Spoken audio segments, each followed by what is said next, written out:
क्या आप जानते हैं कि लंका के महाराजा रावण का जन्म एक ब्राह्मण के रूप में हुआ था, न कि एक राक्षस के रूप में? आज हम उसे एक दुष्ट प्राणी के रूप में देखते हैं, लेकिन उसका असली रूप एक महाज्ञानी ब्राह्मण का था। तो आखिर ऐसा समर्थ ब्राह्मण पुत्र रावण कैसे बना बुराई का प्रतीक? कौन थी वो शक्ति जिसने उसे लंका का महान राजा बनाया? वाल्मीकि रामायण के मुताबिक रावण महर्षि विश्रवा का पुत्र था और उसकी मां कैकेसी एक राक्षसी थी। लेकिन उच्च कुल में ब्रह्मा जी के पुत्र पुलत्स्य मुनि के घर जन्मे महर्षि विश्रवा ने राक्षसी कैकेसी से विवाह क्यों किया? इसका जवाब उत्तरकांड में मिलता है, जहां बताया गया है कि 3 क्रूर दैत्य भाई माली, सुमाली और माल्यवान ने ब्रह्मा की तपस्या करके महाबलशाली होने का वरदान पाया। तीनों भाइयों ने त्रिकूट पर्वत के पास समुद्र तट पर विश्वकर्मा से लंका का निर्माण करवाया और उसे अपने शासन का केंद्र बनाया। लंका को धन और वैभव से भर दिया। विश्व विजय की इच्छा में उनका अहंकार इतना बढ़ गया कि उन्होंने स्वर्ग, पृथ्वी और पाताल के देवताओं, ऋषि मुनियों और मनुष्यों पर अत्याचार शुरू कर दिया। जब अत्याचार सहन के बाहर हो गया तो देवता और ऋषि भगवान विष्णु के पास अपनी शिकायत लेकर गए। दूसरी ओर तीनों अत्याचारी भाइयों को इस बारे में पता चला तो सेना सहित इंद्रलोक पर तीनों ने आक्रमण कर दिया। ऐसे में इंद्रलोक आकार विष्णु भगवान ने राक्षसों से युद्ध किया। फिर क्या था, अपनी जान बचाने के लिए तीनों भाई लंका छोड़कर पाताल चले गए और वहीं छिप गए और अपने परिवार के साथ रहने लगे।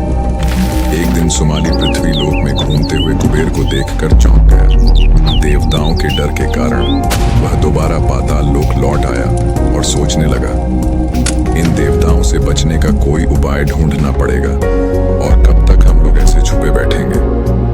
तब सुमाली ने सोचा कि अपनी पुत्री कैकेसी का विवाह महर्षि विश्रवा से कराए ताकि उनका पुत्र राक्षस वंश की रक्षा कर सके। उसने अपनी बेटी से कहा, राक्षस वंश के कल्याण के लिए तुम महर्षि विश्रवा से विवाह करो और एक ऐसे पुत्र को जन्म दो जो हमारी रक्षा करे और देवताओं को हराए। कैकेसी राक्षसी होने के बावजूद अपने धर्म का मान रखते हुए और पिता की इच्छा को पूरा करने के लिए महर्षि विश्रवा से विवाह करने का निर्णय करती है। जब वह पाताल लोक से निकलकर महर्षि विश्रवा के आश्रम पहुंचती है तो शाम हो चुकी होती है और तभी भयंकर आंधी और बारिश होने लगती है। आश्रम में पहुंचकर कैकेसी महर्षि विश्रवा के चरणों में प्रणाम करती है और अपनी विवाह की इच्छा व्यक्त करती है।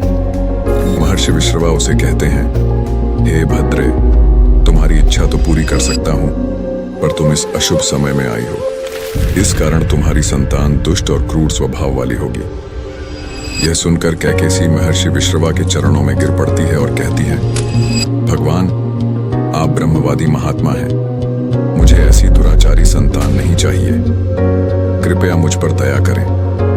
कैकेसी के वचनों से प्रभावित होकर महर्षि विश्रवा कहते हैं, तुम्हारा सबसे छोटा पुत्र सदाचारी और धर्मात्मा होगा।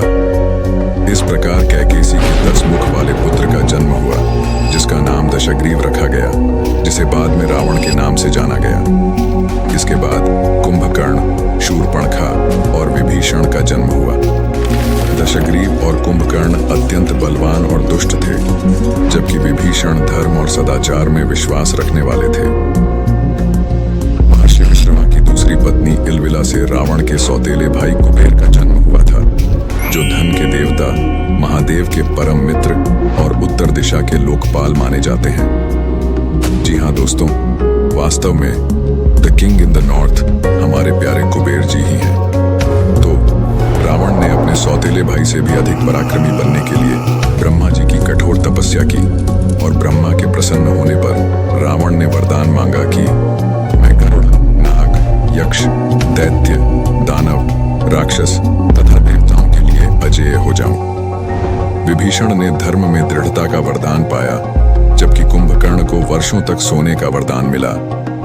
आगे चलकर रावण को राक्षसों का अधिपति बनाया गया और उसने देवताओं और मनुष्यों पर अपनी शक्तियों का प्रदर्शन करते हुए विश्व विजय का अभियान शुरू किया।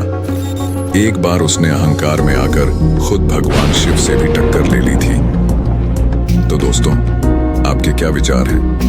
क्या रावण को सिर्फ बुराई का प्रतीक मानना चाहिए या उसमें एक महान व्यक्ति भी छुपा था?